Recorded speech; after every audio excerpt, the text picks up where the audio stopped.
il faut savoir prendre soin de soi. Prendre soin de soi, c'est avoir une bonne hygiène de vie. Dans l'hygiène de vie, qu'est-ce qu'on met en dessous? On met l'alimentation, donc un équilibre alimentaire, et faire absolument une activité physique.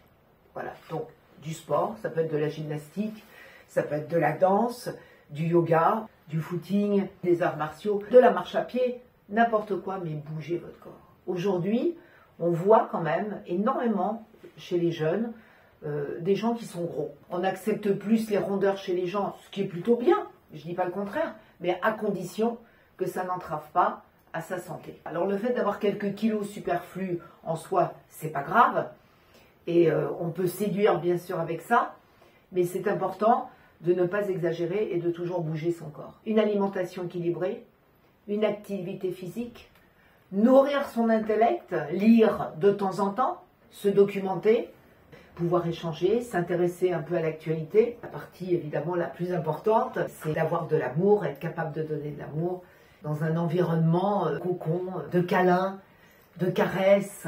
Pour ceux qui n'ont pas ça en attendant de rencontrer la perle rare, leur perle rare, pourquoi pas se faire masser, ça peut faire beaucoup de bien quand on n'a pas été touché et qu'on ne touche pas depuis longtemps.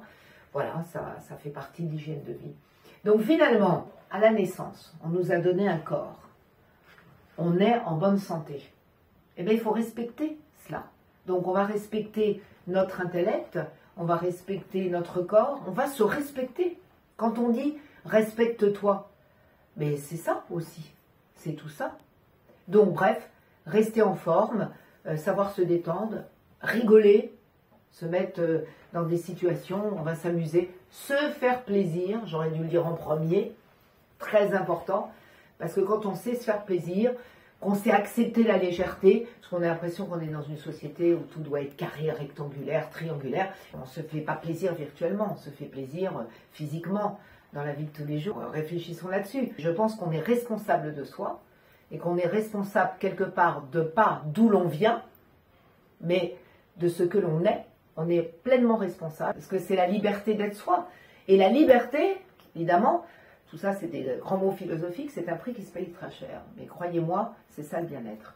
La liberté d'être soi et d'être propriétaire de soi-même, comme on peut être propriétaire d'une maison, mais c'est beaucoup plus difficile d'être propriétaire de soi-même.